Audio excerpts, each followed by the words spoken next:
Okay, so we'll now make a start. And last week, Kula Priya gave the first of three talks on the current parable or myth from the White Lotus Sutra. That's what's been called the myth of the return journey. And Kula Priya talked about this myth last week, and one of the ways in which he talked about it was in terms of alienation, the theme of maybe being alienated from our more spiritually advanced aspects and maybe being more in touch some of the time with the less advanced parts of ourselves. I'm not going to use that kind of language, but what I'll be talking about is not a million miles away from what he's been saying, but coming at the sutra from one particular angle. And the theme which I'm going to be talking about today is what we might call spiritual riches, spiritual wealth. So that's the theme I'll be talking about when I get into talking about the myth of the return journey. But first of all, I'm gonna read out the story as Kula Priya did last week. Even if you've heard it before, probably won't do you too much harm to hear it again. And if it does, I apologise. So yeah, but the myth of the return journey. This may maybe 10 minutes or so to go through this. They say that once upon a time, there was a man who left his father and went away into a distant country. He lived there for a long time, perhaps as many as 50 years. And during all that time, he was miserably poor, roaming around, doing a job here and a job there. He lived from hand to mouth with all he ever possessed, with the clothes that he stood up in. Meanwhile, his father was leading a very different kind of life. He was a businessman, and he met with such success in his various trading ventures that eventually he became extremely rich. His trade took him from place to place until he finally settled in another country, where he continued to heap up riches, gold, silver, jewels, and grain. He had slaves and workmen and journeymen, horses and carriages, cows and sheep. He even had elephants, and in the East, if you possessed elephants, you really were rich. He also inevitably had dozens of dependents and followers clustering around him in the hope of some reward. His influence in business, money lending, agriculture, commerce spread far and wide, and he lived the life of a merchant prince. But despite his growing wealth and all his business activities, the rich man never stopped missing his son. How was the boy? Would they ever meet again? Sorrowful at their long separation, his one hope was that one day his son would come home to inherit the wealth due to him. After all, the rich man thought, I am getting old and one day I must surely die. All this time, the son continued to roam from one town to the next, from one kingdom to the next, until one day, quite by chance, he came to the place where his father was living. Although, of course, he had no idea that he was anywhere near his father. As he was passing, or rather skulking, through the streets, keeping a lookout for odd jobs which could earn him a few coppers for food, he saw an enormous house, and sitting in the doorway, he saw what seemed to be a very rich man. He was surrounded by an enormous company of people, all waiting on him, or waiting for him. Some had bills in their hands, and others had great bundles of money they wanted to give him. Others had presents, and maybe had some bribes. The rich man was sitting in the gateway on a magnificent throne. Even his footstool was ornamented with gold and silver. He was handling millions of gold pieces, just running his fingers through them, and someone was standing behind him, fanning him with a yak's tail. In India, a yak's tail is one of the symbols of royalty and divinity. so you'd only be found by one if you were very, very rich indeed, and had been exalted almost to the plane of divinity. Not only that, he was sitting under a magnificent silk canopy, which was inlaid with pearls and flowers, and hung all around with garlands of jewels. He really was quite a magnificent sight. When the poor man saw this rich man seated there on his throne, in all this state, he was absolutely terrified. He thought he must have come upon the king, or at the very least some great nobleman. I'd rather be off, he said to himself. I'm much more likely to get work in the streets of the poor. If I stay here, they might make me into a slave. And he hurried away without the faintest idea that the rich man was indeed his own father. But the rich merchant no sooner saw that wretchedly poor man at the edge of the crowd of followers than he knew that this was his own son come back after all these years. What a relief! Now he'd be able to hand over his wealth to his rightful inheritor and die happy. Joyfully, he called a couple of servants and told them to run after the poor man and bring him back. But when they caught up with the poor fellow, he was more terrified than ever. They'd been sent to arrest me. I'm probably going to have my head cut off, he thought, and he was so afraid that he fell to the earth in a dead faint. His father was rather surprised at this, but he began to see that all these years he'd been living in riches, his son had been living in poverty, and this had created a great psychological difference between them. The boy was obviously not used to being in contact with the rich and powerful, but the faithful father thought, never mind how low he may have sunk, he is still my son. And he resolved to find a way of restoring their relationship. In the meantime, things being as they were, he decided that it would be better to keep his son's identity secret. He therefore called another servant and instructed him to tell the poor man that he was free to go. Hardly believing his luck, the poor man went off with all the speed to seek work in the poorest quarter of the town. But he was followed by two of his father's men, chosen for their humble appearance. When they caught up with him, the men offered him work, as the rich man had instructed them to do. The job would be to clear away a huge heap of dirt that had accumulated at the back of the mansion, and the wages would be double the normal rate. The poor man accepted this proposal at once, and went off to work with the two men. Day after day, he shoveled the heap of dirt and removed it in baskets to a distant place. He found lodging in a straw hovel right next to the mansion, so close that the rich man could see it from his window. The rich man would often look out and think how strange it was that he should be living in a beautiful mansion while his son lived in squalor, so nearby. One day, when the poor man had been working at the mansion for quite some time, the rich man put on dirty old clothes and, taking a basket in his hands, managed to have a talk with his son. Don't think of working anywhere else, he said. I'll make sure you've got plenty of money.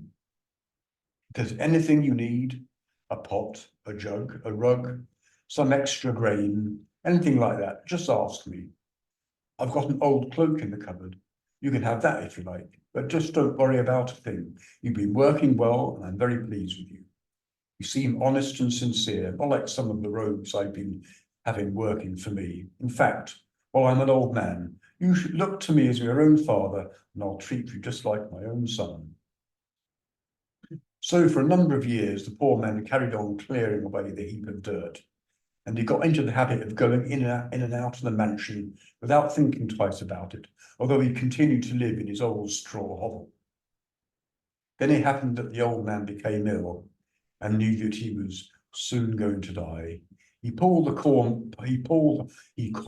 poor man and said, I feel I can trust you completely now, just as I would my own son. So I'm going to hand over to you the management of all my affairs. You'll do everything on my behalf. And from that day onward, the poor man was the rich man's steward and looked after all his investments and transactions. As before, he went freely in and out of the mansion, but continued to live in his old hovel. Even though he was handling all this wealth, he continued to think that he was poor, for as far as he knew, the money was not his, but his master's. But as time went on, the poor man changed. His father, who watched him constantly, saw that he was gradually become accustomed to handling riches and feeling ashamed that in the past he had lived so miserably. It became obvious that the poor man had begun to want to be rich himself. By this time, the rich man was very old and weak indeed, and he knew that his death was near. So he sent for all the people in the city, the king's representative, the merchants, his friends, his distant relations, ordinary citizens, and country folk from round about. And when they were all gathered, he presented his son to them and told them the whole story. When he had finished, he handed over all his wealth to his son, who, of course, could hardly believe his good fortune. So that's the story or myth of the return journey from the White Lotus Sutra. And apparently, at least according to the sutra, this myth was told, this parable or story was told by elders. And the reason why they told it was that they'd been introduced by the Buddha to what I assume was the Bodhisattva ideal. This is the ideal of someone who aspires to gain awakening for the benefit of all beings. And what was they told the myth because they felt that they'd been given an ideal which was greatly superior to one of gaining awakening purely for one's own self. So they saw themselves as being rich after having been poor. And as a result of that, they were inspired to tell this parable. So we've got in the parable, you've got the son who leaves home, and he has all this poverty, all this miserable existence, and meets his father. Then by little, he starts to become more acquainted with the riches. First of all, he lives next door to the riches, and then he starts to go into the mansion, and eventually he takes over the running of the mansion, and eventually is given the mansion. So basically, what we got here is a big move from abject poverty to the very opposite, extreme wealth. So this is the direction from which I'm going to be talking about the sutra today. So although we've got the elders who told this story, and their sense of wealth was that, and they've been given an ideal of great wealth, the Bodhisattva ideal, which has a much more altruistic ideal than an ideal which is based purely on gaining awakening for their own ends, you could say. So that's the direction which the sutra seems to be pointing at. But I think we can expand out. Well, we better be able to do this because that's what I'm going to do. In terms of thinking about the wealth or riches of the Dharma life, and thinking in terms of inner riches and things that we might think are more external to ourselves. So a book would be external to ourselves, but an ideal would be more internal to ourselves. So this is what I'm going to go over to my aid. And what I'd like to do is just to shout out, not too loudly, things which we might see as riches in the Dharma life, maybe things which we regard as riches or things we could imagine seeing as riches in the Dharma life. So I'm going to put things which are more like inner riches on the middle and things which are more like outer riches on the outside. So I'll just make a start. So I get all the answers here.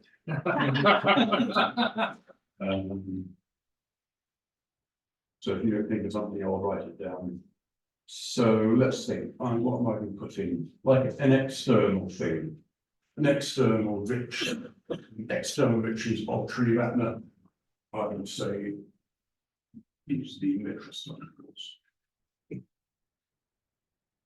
So there's an external riches, and looks like that's going to head out pretty soon. So an internal kind of riches, I'm going to call. What am I going to call this?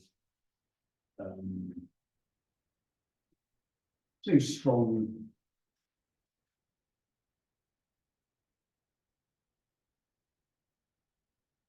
Strong meditation skills is something what we can, which will inspire us. So, what do you think? What are some of the riches of the Dharma life? Sangha. Sangha. Sangha, absolutely.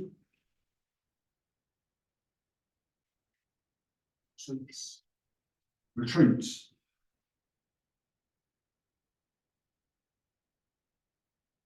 Beauty. Beauty.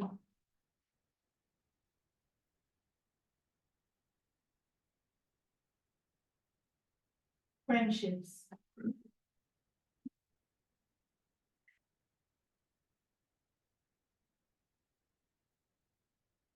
Awareness. Awareness. Very good. I think somebody's going to say that.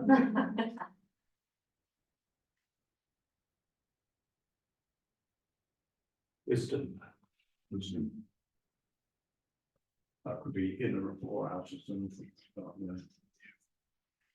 How could that be outer? Somebody else.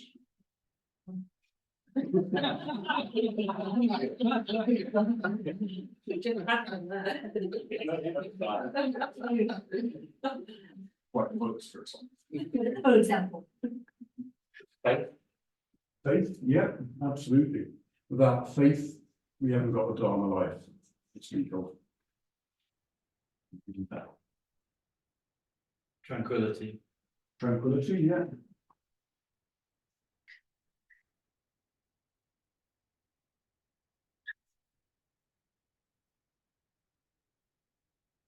Humility. Humility.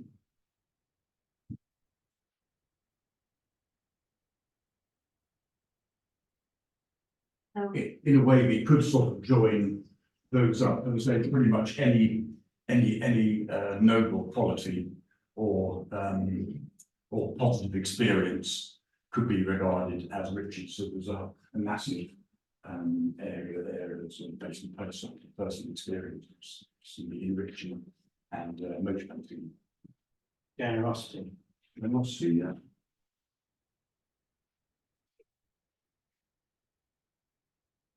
Sharing your riches, something like that. Know who you are. And I'm sorry. Go on, Jeroen. What were we saying? I guess it's awareness, probably, but I want to say, you know who you are. Kind of self. Yeah, Yeah, absolutely.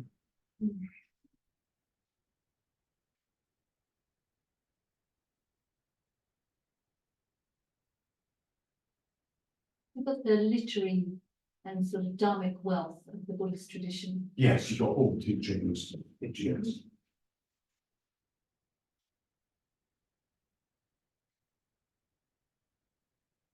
Art. I'm thinking of the foyer at the moment. Art, absolutely. It's the arts and beauty.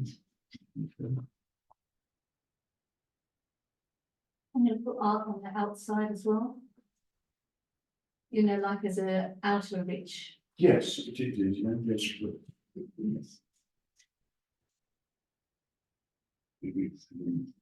Art, music, dance, poetry, literature.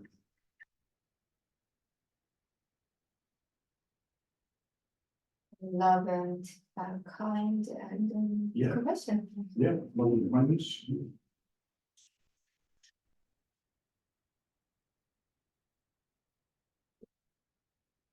Future.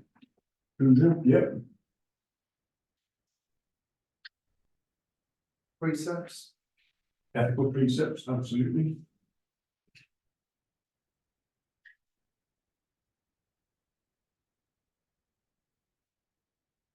Integrity. Integrity.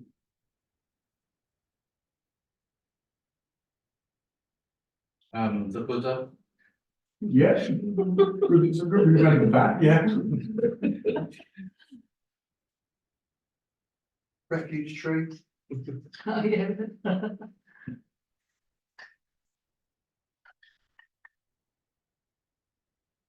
Okay, I think we'll call that a day. I think we can pretty much say everything. In broad terms, summarise that, say pretty much everything related to the Dharma, which seriously related to the Dharma life are riches. So, I mean, we haven't exhausted things by any manner of means. For example, one thing we didn't put up there. Right, there's a few things I've been talking about, and this is one of them. I think there are ideals. And another thing I'm going to talk about is spiritual potential.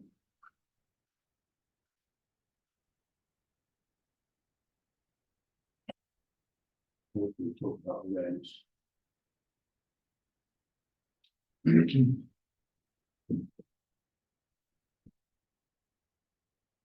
So having looked at that, who thinks they're poor? Well, probably everybody to some degree, but I think if we start to itemise all the riches which are related to the Dharma life, you see that there's actually a great deal. There's a great deal which we can be confident about having things which are of value, and they can be both internal and external supports, you could say, as well as the inner riches. And I just wanted to say something about having thought about this topic, because I really like the myth of the return journey, and it seems to have some resonance. This idea of wealth has some resonance in how my sense of the Dharma life has unfolded. So I was thinking, well, how can I say anything about a path of relative poverty, a sense of relative poverty to a sense of relative abundance? And seems to be that I can. And I think what I would say was initially, maybe for the first few years, there was a strong sense of abundance in the outer, things that we might call the outer. So you've got the spiritual community, you've got ethical guidelines to give you a sense about how to live your life well. You've got the wisdom teachings, you've got teachers, friends, retreats, a lecture study course, ordination and training retreats, the movement, the Buddha, all these things which gave me a sense of, I was in contact with richness, very much related to start off with, to things which you could say were to some degree or substantially outside of myself. But as practice started to unfold, a sense of inner abundance, a sense of confidence in one's own riches started to grow, whether that would be a greater confidence in oneself, confidence in one's ability to grow, realizing that we have this thing called awareness, without which no spiritual growth is possible, and mindfulness as well. Having a sense of spiritual potential, having a sense that indeed even enlightenment might be possible. Where does it all end? And if you see yourself grow and develop, then at one point we have to ask ourselves, well, could this end anywhere? And it's quite difficult to see where it could end. So then we might be quite opened up to the possibility that we could indeed go all the way if we put our mind to it and got our efforts in. So having a strong sense of spiritual potential is an important way in which we get a sense of our own abundance. And personally, the imagination started to thrive soon after I started practicing the Dharma, and had quite a few strong meditative experiences. So a sense of inner abundance seemed to follow on from a sense of outer abundance. And after a while, I realized that, well, I was basically wanting to gain awakening for my own ends. And I realized that actually that's a little bit unsatisfactory, if not quite a lot unsatisfactory. And I would have said, started starting from the ordination course 17 years ago, it's as if I was now opened up to the possibility of the Bodhisattva ideal. And the ordination course has a strong flavour of the Bodhisattva ideal. We study the Bodhicharyavatara, which relates to the Bodhisattva ideal, and the ordination verses of ordination talk about I accept this ordination for the gaining of enlightenment, and I accept this ordination for the benefit of all beings, for the sake of all beings. So there's definitely something about the Bodhisattva ideal started to come in around the time of ordination, and that seemed to be quite, looking back on it, probably quite an important time for me, you know, when this new ideal started to make much more sense than what we might call an Arahant ideal, which is a bit more related to just transcending one's own difficulties, if you like. So looking at how the sutra relates to what I just said there. So what we have is the son is initially poor. He goes from place to place, and he's miserably poor and presumably regards himself as very poor. And then he starts to move in the direction of his father, and he then lives next door to his father. So the riches are still outside of him. So this sort of, to me, relates to my sense of riches being substantially outside of oneself. That's one's first introduction, you could say, to the Dharma life, is getting a sense that riches are outside of oneself. But as time goes on, he starts to spend more time in the mansion. He's accepted by his father as a PA, if you like. So he gets used to dealing with the riches, and eventually he is given the full riches of his father, which his father had. He's the true inheritor. So I'm seeing this sense of inner abundance in me as we grow and develop. Is something which we at least has a passing resemblance to this poor man moving into the mansion, started becoming more deeply acquainted with the riches, which initially were outside of his domain, but close by, and eventually he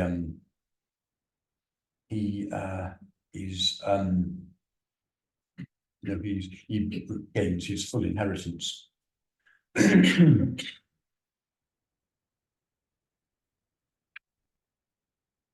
If I read out everything I've got here, we'll be here till midnight, so we're not going to do that. So I'm just going to mention just a few things, and then we'll go into groups and see what we think. So I haven't really got time, but I wanted to say a little bit about our spiritual potential.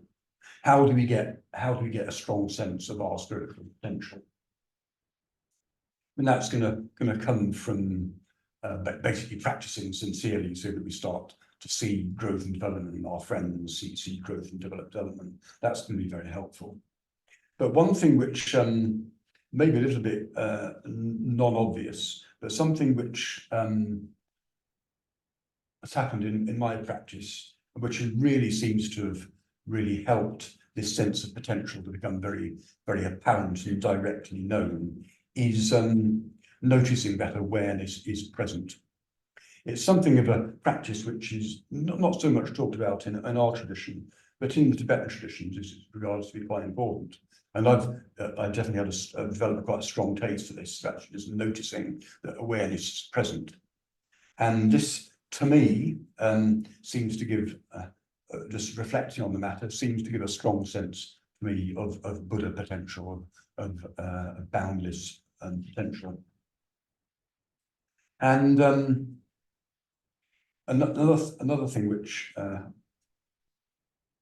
wanted to briefly talk about, and this is a quote from the Dharmapada, which I really like, and I think it's in the chapter on mindfulness, and the Buddha says that he's talking to monks, so he talks in terms of men, the man or or woman of understanding guards mindfulness as his chief treasure. So the man or woman of understanding guards mindfulness as his chief treasure. So this is clearly pointing to the absolutely great importance of mindfulness, because it's from mindfulness, which might start off as just like being in the moment.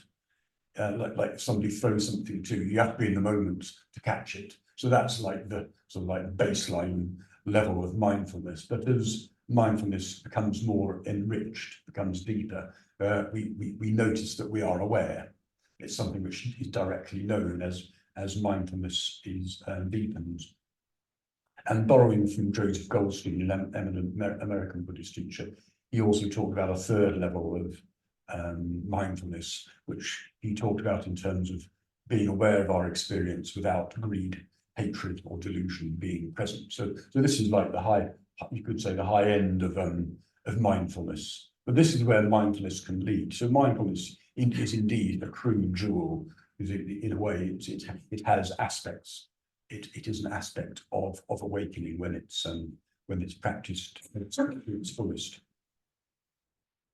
And the other thing I wanted to mention was our ideals or aspiration, and how important they are. Because without a strong sense of aspiration or an ideal to strive for, we're not going to really make any effort in the Dharma life. So this is really, really important.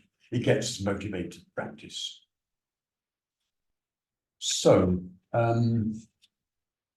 yeah, so we've got most of 20 minutes.